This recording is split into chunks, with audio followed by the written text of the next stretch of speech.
Vamos lá, vamos falar um pouquinho sobre política nacional. O ministro da Fazenda, Fernando Haddad, foi à audiência da Comissão de Finanças e Tributação da Câmara para prestar esclarecimentos sobre as propostas anunciadas pela equipe econômica. Mas a reunião, que deveria ser séria, é claro, descambou para bagunça por conta de provocações da tropa bolsonarista. O tumulto começou depois que Nicolas Ferreira e Carlos Jordi, ambos do PL, fizeram perguntas provocativas ao ministro sobre uma suposta gastança do governo Lula, mas deixaram a reunião antes de ouvir as respostas. Ao retomar a palavra, o ministro desabafou e chamou o comportamento dos parlamentares de molecagem. Vamos dar uma olhada. Esse tipo de atitude não é bom. Eu venho aqui com espírito público, veio com dado oficial, veio com PECs e leis complementares que vocês aprovaram para debater.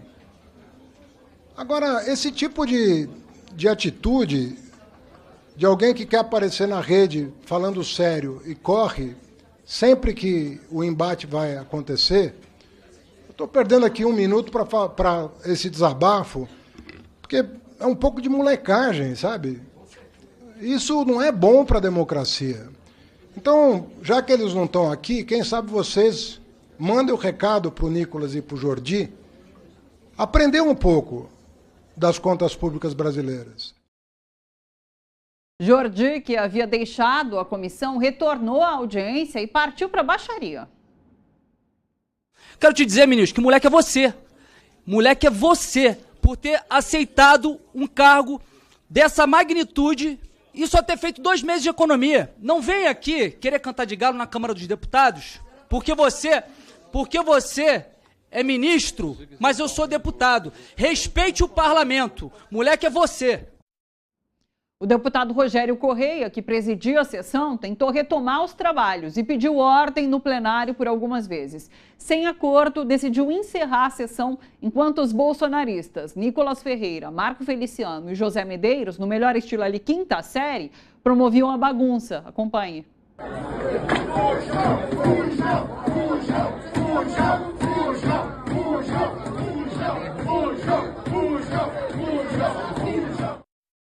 Vamos de enquete. O comportamento de deputados da extrema-direita nas comissões parlamentares é, na sua visão, um desrespeito ao parlamento e à inteligência do eleitor, uma estratégia midiática vazia sem contribuição ao debate público, um reflexo da polarização e da crise de representatividade ou uma parte legítima da liberdade de expressão política, ainda que barulhenta. Participe em youtube.com/RedeTVT. Aliás, se você chegou na nossa transmissão, não esqueça de curtir, deixa o seu joinha e o seu like por aqui. Me diga de onde você nos acompanha, cidade, estado, coloca aqui nas nossas redes, tá bom? Sempre bacana saber de onde vem a nossa audiência. Daqui a pouquinho eu leio alguns comentários que vocês deixam pelo youtube.com/RedeTVT. E aí, Laura, Edu, antes disso, deixa eu chamar para nos acompanhar aqui também no estúdio da TVT o jornalista Rodrigo Viana. O Rodrigo que está presente nos estúdios da TVT aqui no nono andar. Rodrigo, seja bem-vindo. Bom dia para você também. Obrigado, Thalita. Um abraço para você, para todas e todos que nos acompanham. A Laura e o Edu também. Eu estou aqui num estúdio pertinho de vocês, mas estamos juntos. É isso. Quero ouvi-los todos sobre esse episódio. Daqui a pouquinho, inclusive, eu trago mais informações sobre a medida provisória que foi apresentada ainda na noite de ontem, por conta das discussões que se faz em relação a corte, ajuste fiscal, enfim. Vamos começar com você, Laura. Me diga, qual a sua avaliação? Então, eu não vou falar ainda sobre o corte de gastos, que eu acho que isso aí é um tópico à parte. Acho que a gente tem que abordá-lo com a devida seriedade mesmo. Mas é isso, né? Quer dizer, esses influencers que tomaram conta, né, de uma boa parte do Congresso Nacional à custa da irresponsabilidade das redes sociais, de ficar disseminando fake news, de pegar e cujo objetivo não é contribuir em nada com o debate nacional, é só lacrar nas redes e lacrar nas redes. É isso, né? Quer dizer, agora, nós já pagamos um preço muito caro por esse tipo de responsabilidade, por ficar achando graça nessas pessoas que são simplesmente uma tragédia mesmo para o país, porque eles não estão dispostos a discutir nenhum projeto nacional. Vai perguntar qual é o projeto de país desse Nicolas Ferreira, não é nenhum. O único projeto do Nicolas Ferreira é pegar e apoiar o Bolsonaro, que é esse morto-vivo que foi eviscerado em praça pública na audiência do Congresso, do STF. Esse cara que arregou, covardão, esse cara que falava grosso, mas na hora afinou que nem se fosse um verme mesmo. Quer dizer, esse é o amigo do Nicolas Ferreira, essa gente que faz esse debate absolutamente desqualificado, que não tem uma proposta, que não tem nada, mas que quer abafar pagando de machão. Esse Nicolas Ferreira é uma coisa que, sério mesmo, à luz da experiência que a gente já teve, né, com a tragédia que foi o governo Bolsonaro, é uma coisa que está na hora das pessoas que apoiaram o Bolsonaro, das pessoas que pegaram e por causa disso inflaram os votos de Nicolas Ferreira, esse Jordi, Carla Zambelli. Vocês vejam a fieira de meliantes que eles são. Então, tá na hora à luz, eu vi nas redes sociais hoje, ontem, quer dizer, mesmo caras que eram totalmente alinhados com a extrema-direita, envergonhados pelo vexame que o Bolsonaro passou lá, entendeu? Um deles, o Weintraub, sim. O outro, como é que chama o cara? Danilo Gentili. Sim. Essas coisas. Então, eu acho que é o momento de cair a ficha, entendeu? Eu acho que, mesmo para a extrema-direita, é o momento de cair a ficha. Será que são esses mesmos representantes, esses vermes que vão ser os representantes de vocês? Então, eu acho que é isso, por enquanto. Esse tem método. Não é só burrice, esse tem método. O método é inviabilizar o debate quando o debate não lhes convém. Por quê? Porque eles não sabem debater, né? Então eles não têm o que defender. Eles estão lá para defender o interesse de quem os financia. Nicolas Ferreira está lá para defender imunidade para a igreja, porque o pai dele é dono de uma igreja, está lá para defender que pregue, não é? Que a Bíblia. Estão lá para defender seus próprios interesses. Esse Carlos Jordi, sinceramente, acho que ele está lá só por causa do salário e para ficar famoso, porque também não sei nem que interesse ele consegue defender com esse tipo de... Não é nem postura, né? Assim, daí a gente vê a imagem, aquela imagem que tem lá, eles batendo na mesa, é uma gentalha, não é não? É uma quinta série. Então, dó de chamar de quinta série, isso. Né? Porque... E aqui vai... Tudo isso... A quinta série é um elogio. Então, mas tudo isso para dizer... Eu fiz essa frase bonita para chegar no quinta série. Diga. Quem está na quinta série hoje pode usar celular em sala de aula? Não pode, não pode. Por quê? Foi proibido por lei, porque dispersa. Porque faz com que a aula não seja seguida. A aula, se tiver qualquer coisa mais interessante do que ficar ouvindo o professor, eles vão ficar lá, vão ficar me mandando mensagem. Logo, se nós temos um Congresso Nacional de quinta série, a mesma lógica deve se aplicar às dependências do Congresso Nacional. Você não pode, tem que ter uma proibição de usar telefone celular dentro de comissão e usar telefone celular dentro de plenário. É simples assim. Quer dizer, não é simples, porque isso tem que passar e ser aprovado por essa gente. Mas é um raciocínio um tanto quanto lógico. Sim. Quem é de quinta série tem que ser tratado como de quinta série. Quero ver se vão fazer. E tem uma outra coisa. Plenários. Isso acontece no mundo inteiro. Se a TVT quiser colocar a câmera dela lá para transmitir ao vivo, vai ter que pedir autorização para a câmera. Por quê? Porque isso gera um ônus de espaço. Então, transmitir ao vivo com telefone celular também deve ter necessidade de pedir autorização. Então vamos agir pela borda. Pela borda. Pegar pelo rabo, pelo pé, pelo cabelo. Porque quando vai para a confrontação de ideias, eles fazem isso. Estão lá para defender os interesses de quem pagou para eles estarem lá. Que nesse caso aqui de impostos, de imposto de renda, de contas públicas, a gente vai falar já. O que eles não têm capacidade de dizer, porque não conhecem tanto o que é contra quanto o que é a favor do que eles pensam. Rodrigo, quero te ouvir também, porque é isso, né? Tem método, tem estratégia, é muito conveniente que se faça isso um dia após o depoimento de Jair Bolsonaro para desviar totalmente o foco das atenções também. Quero te ouvir.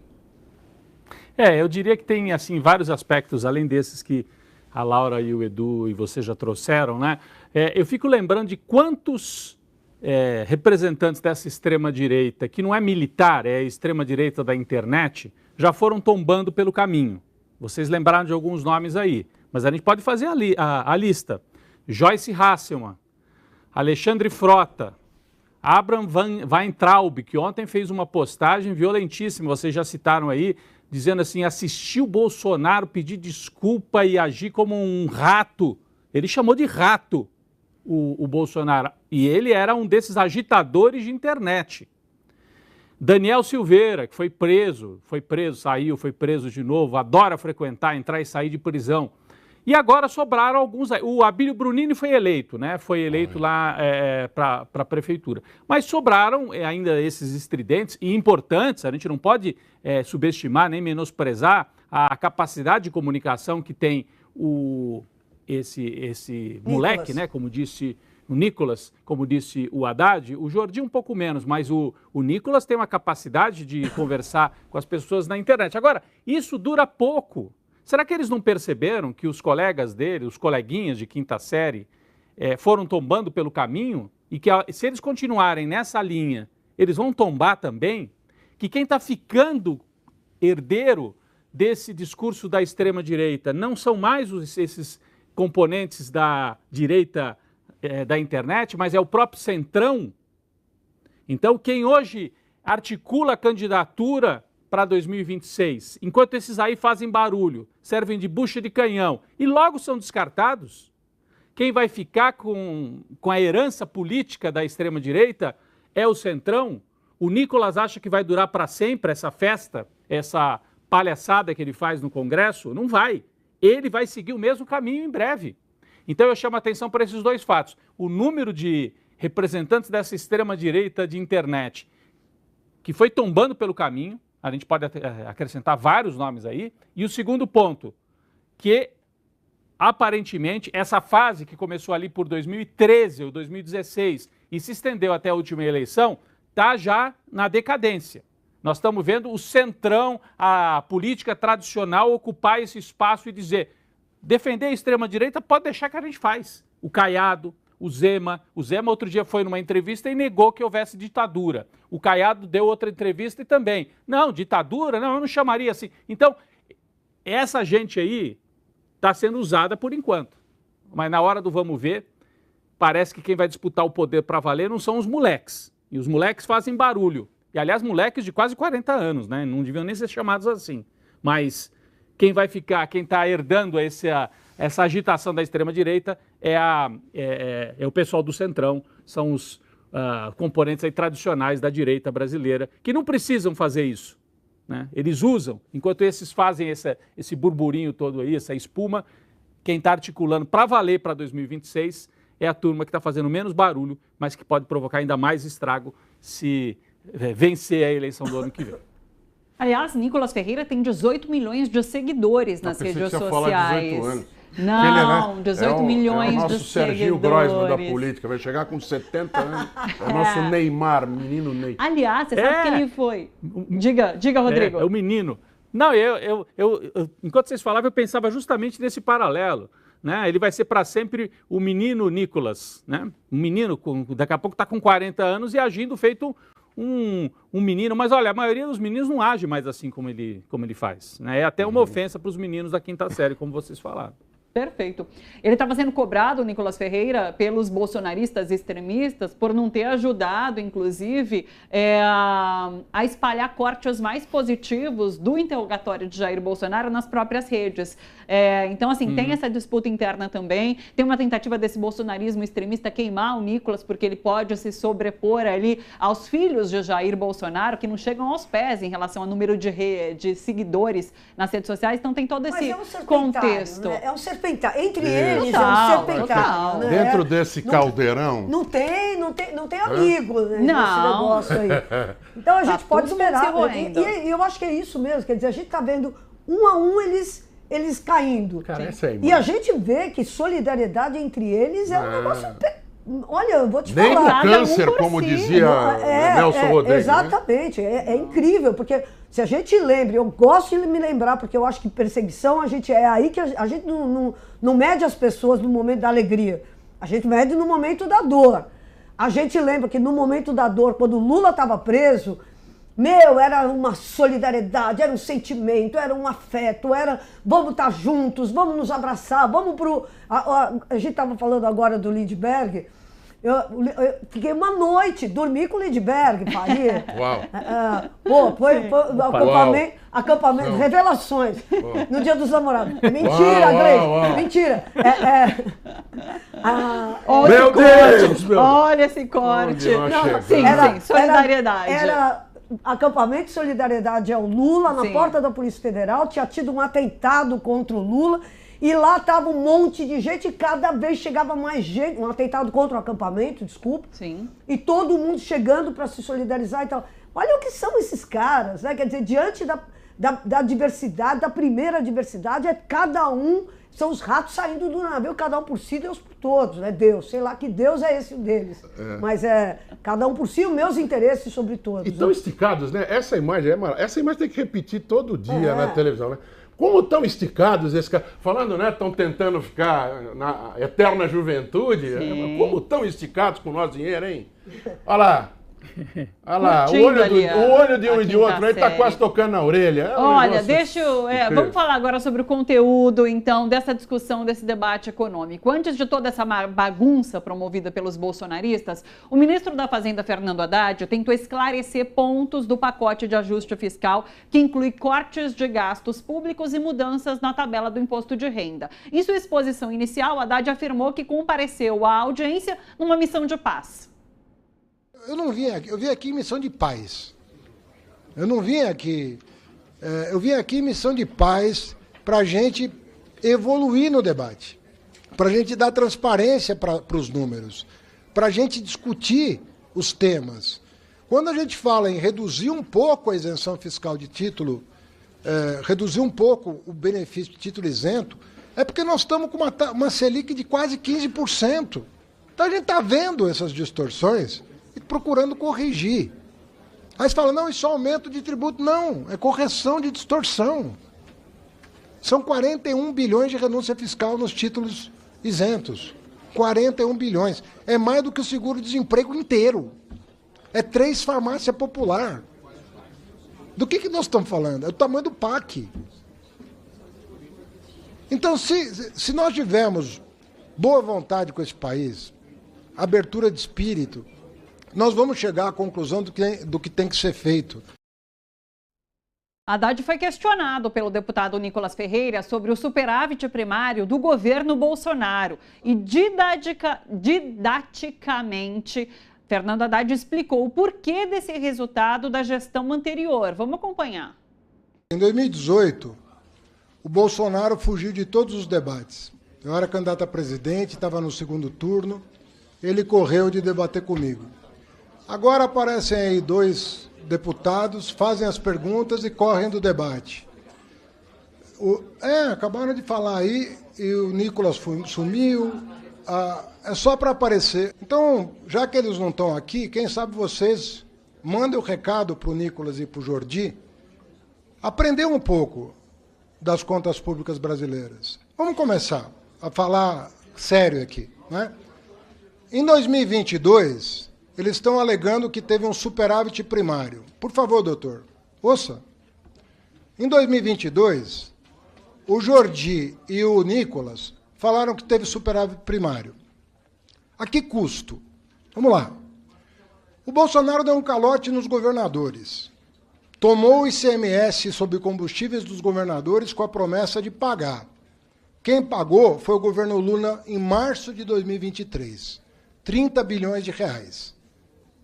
30 bilhões de reais que o governo Lula, o presidente Lula, teve que pagar em março de 2023 para indenizar os governadores da barbeiragem do governo Bolsonaro no ano anterior, que para baixar o preço da gasolina artificialmente tomou esses 30 bi dos 27 governadores do país. Quem teve que pagar foi o governo Lula. Onde estava o seu Nicolas e o seu Jordi nesse dia? Não estavam aqui votando? Onde eles estavam? O superávit primário de 22 também se deveu ao calote de precatórios, que somado com o calote de 24, porque não estava no orçamento de 24, e nem no de 23, e nem no de 22, foram 92 bilhões a mais. Onde estava o deputado Jordi e o deputado Nicolas? Quando o presidente Lula, em 2023, teve que pagar o calote de precatórios do Bolsonaro. O superávit de 22 também teve outras duas razões. A barberagem da venda da Eletrobras vendeu na Bacia das Almas, uma das empresas mais importantes do Brasil, e depenaram a Petrobras com a distribuição de dividendo que superou 200 bilhões de reais num único ano de distribuição de dividendo. Queridos amigos e amigas, assim qualquer um faz superávit primário. Dando calote, vendendo patrimônio público, tomando dinheiro de governador, esse é o padrão de qualidade econômica do governo Bolsonaro. Didaticamente, tá vendo? Já na noite da quarta, o governo Lula publicou a medida provisória com reajuste de taxações para compensar o recuo sobre o IOF. Vamos acompanhar aqui na tela comigo essa medida provisória, publicada então pelo governo Lula. A taxação das bets aumentou de 12% para 18%. Os juros sobre capital próprio aumentou de 15% para 20%, isso o imposto de renda. Aplicações financeiras uniformizou em 17,5% o imposto de renda. Novos títulos, LCI, LCA, CRI, CRA, são vários aqui, passa a tributar com 5%. E criptomoedas, criação de um imposto de renda de 17,5% sobre ganhos. Não existia qualquer imposto sobre lucro a partir de transação de criptomoedas, agora é 17,5% então. A Laura falou que queria comentar, né, sobre isso. É isso, a gente tem um debate acontecendo lá na comissão da Câmara dos Deputados, Fernando Haddad buscando tentar explicar o recuo em relação ao IOF, a apresentação dessa medida provisória, não conseguindo avançar nesse debate. À noite a gente tem a publicação desse texto. Qual a sua avaliação? Olha, até o momento, eu vou falar para vocês que até me surpreendeu positivamente esse pacote, porque de fato, quer dizer, aparentemente, né, quer dizer, é um pacote, uma MP, aliás, que de fato corrige injustiças clamorosas, né, quer dizer, injustiças incríveis. As fintechs estavam numa boa, uma série de aplicações como essas letras imobiliárias e do agronegócio, e também não eram taxadas em nada. Enfim, então eu acho que eu achei muito bom. É claro que a gente está vendo, né, que tem uma resistência grande, o agronegócio já está impertigado, assim, porque, olha, não pode taxar esses negócios, porque vai impactar o agronegócio, mas aparentemente é uma correção de injustiças históricas e tal, não sei o quê. O que me preocupa mais do que esse é o contingenciamento dos gastos do governo, que é a exigência que o Centrão está fazendo, né? Não só o contingenciamento, como o que eles chamam de reformas estruturantes, né? Que é separar acabar com o limite os pisos constitucionais, né? Então acaba com o piso constitucional para a educação, acaba com o piso constitucional para a saúde, acaba com o salário mínimo como indexador para a correção dos benefícios e da aposentadoria. Enfim, existem várias coisas que estão sendo exigidas pelo Centrão para votar nisso aí. Agora, esse pacote em si, a meu ver, é um pacote que pega bem as injustiças. E vamos combinar, não conheço nenhum pobre que invista em criptomoeda, eu não conheço nenhum pobre que invista nesses negócios. Sim. Bom, enfim, então eu acho que é uma coisa que na verdade, vai impactar a parte de cima mesmo da cadeia produtiva. Eu né? sempre gosto de começar pelo começo, né? Antes de chegar nesse raciocínio, sempre bom lembrar que, pensa aí na pizza. Pediu a pizza no domingo? Pois bem. Meia alite, meia calabresa? Não gosto. Não? Nem Prefere eu. do quê? Eu sou vegetariana. É verdade. Mas eu gosto. Marguerita. Eu gosto de pizza com alcachofra, essas coisas, mas com presunto cru fica melhor. Mas, enfim, pensa lá, pizza. meia presunto cru com a minha mulher, eu dei. Presunto cru com alcachofra para mim e margarita para você, tá bom? Pensa lá, meia. A pizza de margarita não vai para você, vai para banco.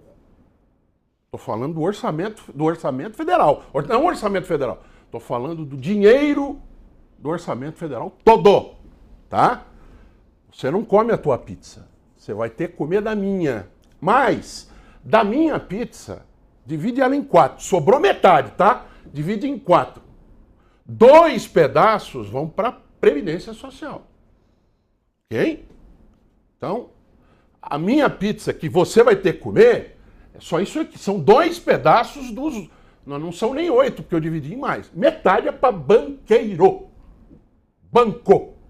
Que eles chamam de serviço da dívida. Uma cara de pau. São os juros, que são erguidos cada vez que esses caras no Banco Central erguem a taxa de juros. Ok? Vamos lá. Mais para baixo, que eles falam em ajustes estruturantes. Dentro desses 2 pedacinhos que sobraram, tem 50 bi que é da Câmara e do Senado, que são as tais das emendas dos parlamentares. Perfeito. O que sobrou para tratar das reformas estruturantes? Acabar com o limite de educação e saúde mesmo. É o que eles pensam. E, então, concordo, agora para chegar no que você estava falando, concordo muito com o que você estava dizendo, de que acabou a emenda, acabou ficando melhor do que o soneto. Né? A gente nem sabe mais o que é soneto, mas ficou melhor. Soneto, sim. Ficou melhor. Porque antes estava pegando só os super ricos. E os super ricos dão um super dinheiro para segurar essa turma na Câmara e no Senado. Agora está pegando um pouco dos super ricos e uns muito ricos, que não tem tanto suporte na Câmara. Então, fora agronegócio, que é a maior bancada que tem, veja você, país agroindustrial mesmo, né? Essa turma espalhou para mais gente. E quanto mais você espalha... quando você espalha para todo mundo, quando pega a gente, ninguém defende. Então, quando você espalha mais, fica mais difícil da turma defender. Sim. Acaba sobrando mais corte. Podia ter feito desde o começo, né? Deixa eu colocar um ingrediente a mais nessa história para chamar o Rodrigo Viana para comentar também. Na Câmara dos Deputados, o presidente da casa, ao mesmo tempo que está cobrando responsabilidade do governo com as contas públicas, ele está defendendo isso aqui. Vamos dar uma olhada aqui na reportagem. Propõe que deputado possa acumular aposentadoria com salário enquanto cobra esse corte de gastos do governo. Então tem a história das emendas, sim, porque se tentou ali no passado negociar com as emendas para justamente não ter que criar essa MP fiscal, ainda que positiva. O governo não recuou em relação a essa demanda proposta. E agora a prioridade. Está aqui a prioridade de Hugo Mota, né? Então ele vai apresentar, a mesa diretora da Câmara vai apresentar esse acúmulo. Chega, se eu não me engano, eu tinha aqui o número, quer ver? Um deputado com mais de 65 anos, por exemplo, ele não pode acumular o salário de R$46 mil com a aposentadoria, que é proporcional ao tempo de contribuição, pode chegar a mais que o valor do salário integral. Ele só pode receber um dos pagamentos por vez. E agora a mesa diretora da Câmara apresentou então um projeto para mudar isso. Rodrigo. Olha, vocês fizeram uma análise sobre as propostas que estão embutidas nessa medida provisória, e eu estou de acordo, são propostas justas. A questão é, passa ou não passa? E eu tenho dúvida se passa do jeito que foi mandado, porque uma coisa é a gente dizer é justo, outra coisa é a gente ver a vida como ela é. Até, Thalita, se eu ia pedir um favor, eu não sei se é possível, se pudesse colocar de novo aquele quadro com todos os itens da medida provisória, que eu queria só fazer um comentário sobre aquele quadro que você expôs ali logo no começo, né? As várias taxações propostas pelo Fernando Haddad para compensar, enfim, para acertar as contas públicas no Brasil. Eu acho que a taxação das bets e a taxação das criptomoedas, dificilmente vai aparecer alguém no Congresso para dizer não pode, porque ficaria muito explícito, porque você está lidando com setores na beira da criminalidade em alguns casos. Então, você não vai encontrar gente para defender explicitamente. Eu acho que esses são os pontos que podem passar. Agora, LCI e LCA, para quem está nos acompanhando, que sopa de letras é essa? São papéis vendidos pelos bancos, né, para financiar. LCI é construção e LCA, agricultura. 2 setores muito fortes na Câmara. Está aí, ó, o quadro. Então ali, quando você vê o primeiro, taxação das bets, eu acho que passa. E o último, que está no finzinho ali, criptomoedas, eu acho que também passa. Juros sobre capital próprio e aplicação financeira, talvez passe com alguma redução. Agora, LCI e LCA, que o Haddad propõe uma taxação de 5%, sendo bem realista, pode ser que isso não passe, porque o agronegócio tem 200, 300 deputados e o setor da construção civil banca muitas campanhas. Agora, eu acho que o justo é que pagasse, né? LCI e LCA, quem vai hoje ao banco e aplica, não paga imposto sobre essas aplicações. O justo é que pagasse. Mas ajuda a financiar setores importantes do país. Todos os setores importantes têm taxação. Por que esses não vão ter? Né? Mas, do ponto de vista da realidade... Menos a mídia. A igreja. A mídia não paga também aí aquela questão da folha de pagamento. Mas nessa proposta aqui, esses dois aqui, LCI e LCE, eu acho que é onde há mais dificuldade de aprovar, porque são setores mobilizados e estão confrontando o Haddad. E aí eu percebo o seguinte... Pode ser o bode na sala, né, Rodrigo? Pode ser o bode. Exatamente, pode ser o bode na sala. Tá bom, então tira o LCI e o LCA, que eu repito, seria justo taxar. Mas se for para aprovar o resto, tira esses dois. E aí você aprova o restante da medida provisória. Mas por que o Centrão está criando tanta dificuldade? Porque eu falava aqui antes, colocando esse debate aqui, além da questão de negociações, é o debate já de 2026. O Centrão sempre foi sublegenda nos últimos anos, ou do Lula, né? O Lula ganha, eles querem cargo no governo Lula. Bolsonaro ganha, eles são sublegenda do Bolsonaro. Eles estão vendo pela primeira vez a possibilidade de serem diretamente detentores do poder. O ocaso do Bolsonaro permite que o Centrão ocupe esse espaço. Então, eles são aliados, até certo ponto, do Lula e do STF para derrotar o Bolsonaro e prender, se for necessário, mas eles querem herdar os votos. E aí eles precisam desgastar o Lula, para o Lula não chegar muito forte em 2026, para que eles tenham uma candidatura viável para enfrentar o Lula. E com qual discurso? Contas públicas, o Haddad é gastador, o Lula é gastador. É a construção desse discurso que até certo ponto pegou, na classe média, em amplos setores aí, de que esse é um governo que taxa demais. Então, há um desgaste para o governo e o Centrão está fazendo essa operação que é política também, já mirando para 2026. Mas eu acho que passa o pacote, não inteiro, mas alguma coisa vai passar desse pacote, dessa MP aí que você mostrou na tela agora há pouco, Thalita.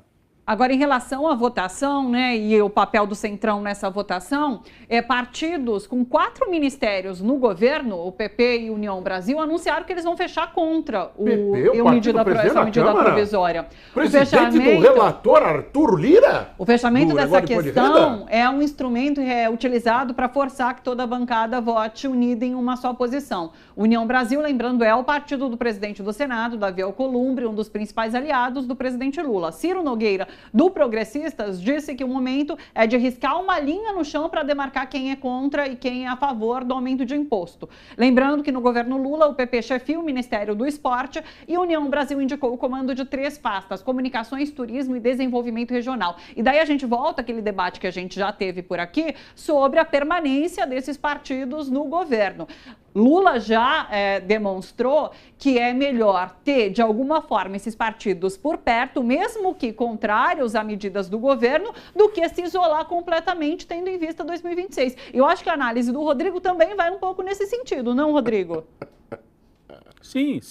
União Brasil e PP, O PP é o partido do Arthur Lira, como lembrava aí o Edu, mas é o partido do Ciro Nogueira. Ciro Nogueira, que é bolsonarista, presidente do partido, e que agora acabou de formar uma federação com a União Brasil, e os dois partidos já anunciaram que querem ter candidato próprio para 2026. Está aí colocado o Caiado, já se apresentou, e há a possibilidade de os dois, se o Tarcísio aceitar correr esse risco, de concorrer à presidência, o candidato seria o Tarcísio. Então, eles podem já adiantar a saída do governo. Não vão adiantar muito, não, porque para eles o bom mesmo é ficar com os cargos até onde puderem, porque os deputados gostam de ter esses cargos, mas no grande acerto da liderança partidária, eles já começam a se preparar e já têm falado publicamente de ficar fora do governo em 2026 e ter uma chapa própria. Repito, pode ser o Caiado, mas pode ser o Tarcísio, aí sim, num grande acordo que reuniria bolsonarismo e centrão, e é o cenário mais complicado para o Lula, se esse cenário existir. Eu acho que hoje é um cenário menos provável, o Tarcísio candidato a presidente, mas dependendo do que acontecer na economia, etc., pode até vir a acontecer. O Tarcísio olha e fala assim, bom, o Lula no pior momento dele, empata ou ganha de todo mundo. Eu vou correr o risco de sair do governo do Estado para concorrer a presidente, podendo perder para o Lula, perder tudo? Não, eu fico no governo do Estado e concorro à reeleição. Mas um pedaço do Centrão está disposto, União Brasil e PP, a fazer esse movimento desde agora, porque eles poderiam construir uma candidatura que incomodaria o Lula e disputaria com a família Bolsonaro a hegemonia da direita no Brasil, da extrema-direita, usando a palavra correta, né? Antes da gente ir para qualquer outro assunto, vamos falar do estadista Hugo Mota e a sua grande ideia, né? Sim. Vamos falar do estadista Hugo Mota, né? O pai da pátria. Passam meio batido, né? Então, sim, acaba que é tanta coisa que acaba... Vamos lembrar o que ele propôs aí? Diga, sim.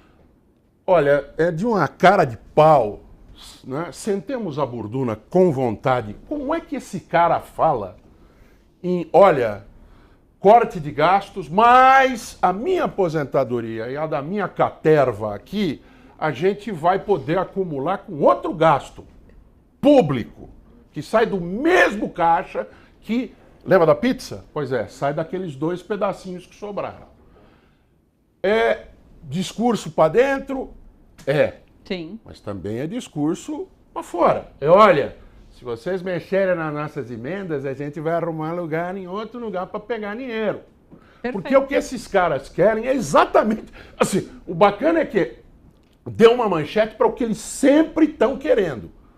Tudo que esses caras fazem é para garantir a aposentadoria. Tudo. Esses caras, tudo que eles fazem, os nossos pais e as nossas mães da pátria estão pensando na aposentadoria deles. Então, fica bacana porque fica a manchete. Agora, é com essa gente, a começar do nosso presidente da Câmara, segundo na linha de sucessão, né? Terceiro que pode ser presidente, quando o vice-presidente não pode, quem assume é o estadista Hugo Mota, é com essa gente que o presidente Lula tem que chamar no avião para conversar. Você já pensou? Ficar agora, negociando com essa gente daqui até o Japão, igual o Lula fez outro dia? Agora, sabe o que eu acho? Quer dizer, tá na cara, esses caras são... essa é uma coisa, é imoral mesmo, né? Quer dizer, a gente devia estar hoje, toda a mídia independente do Brasil devia estar martelando isso aí, porque são símbolos, sabe? Assim, quer dizer, esses caras não estão nem aí com o país, eles querem... Você falou, eles estão preocupados com a aposentadoria, eu até me choquei. Eles estão preocupados com a aposentadoria deles. Exato. Só deles. Não é a sua, não é a minha. Só deles. Eles estão preocupados com a aposentadoria deles. Eles querem sentar embaixo da árvore. Eles são os bandidões mesmo. Esses caras são os bandidos do jogo. O problema é como é que a gente enfrenta os bandidos, certo? Quer dizer, essa que é a questão. Por que esses bandidos, essas aves de rapina... a história da República é essa, né? Quer dizer, um monte de aves de rapina tentando pegar enfim, tudo que pode e o que não pode. Ok. Essa é a parte que todos nós concordamos. O problema é como é que a gente enfrenta isso? Como é que bota o viso né? Sabendo que esse Congresso é essa tragédia. Sabendo que os caras, a aposta deles, obviamente... Não é mais, eles não precisam mais do Bolsonaro. É isso, o Bolsonaro virou aquela carniça desinteressante. Então eles tendem a se descolar do Bolsonaro. Como é que nós vamos enfrentar isso?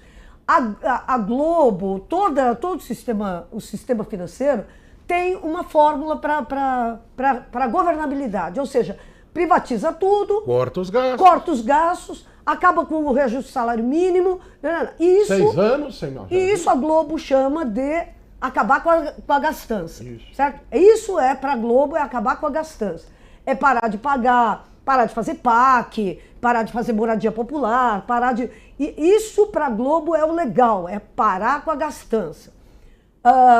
Aí nós temos um problema das contas públicas. Então como é que a gente faz para equilibrar? Um problema chamado povo. Como é que a gente faz para equilibrar isso aí? O que eu acho que, a meu ver, o maior risco do governo Lula é ele jogar a conta, ainda que pequena, para o povo. Porque a conta que... a Globo já está... A Globo nunca vai ser do nosso lado. O problema é a gente perder quem está do nosso lado. Entendeu? Então é um problema a gente perder os aposentados que ainda dão maioria para o Lula, é a gente perder uma série de setores que são a base histórica do partido. Então, qualquer corte será visto como uma traição. Qualquer corte nos investimentos públicos será visto como uma traição do compromisso do Lula ao povo brasileiro. Então, isso me preocupa. Qualquer sinalização, aliás, eles vão aproveitar para pegar e fazer, quem sabe, um novo 2013. Entendeu? Pondo o povo na rua contra o governo Lula. Mesmo porque Hugo Mota é cria de Eduardo Cunha. E cada vez mais a gente vê a uma cópia do que foi hereditária. Eduardo É uma Cunha. linha Então, hereditária. exatamente. Eduardo é isso, 2013. Cunha, Eu acho que Arthur Lira e esse novo O estadista grande aí. perigo é esse. E nós Sim. sabemos que dentro do governo tem um monte de gente que acha que tudo bem. Vamos pegar e vamos... Não, nós temos que tratar bem. Vamos cortar um pouco aqui, vamos acabar, vamos mandar essa PEC para acabar com o Teto, piso. o piso, que é teto, né? O piso orçamentário para a educação e para a saúde. Tem um monte de gente dentro Sim. do governo defendendo isso. Eu acho, a meu ver, o maior risco para o governo Lula é esse, porque aí significa a gente perder os compromissos históricos que foram firmados entre o governo popular do Lula e o povo brasileiro. Vamos lembrar que isso foi o que aconteceu na Argentina, sob o Alberto Correa. Alberto Fernandes. Fernandes. Perfeito. Né? Deixa eu mudar de assunto rapidamente. Vamos trazer imagem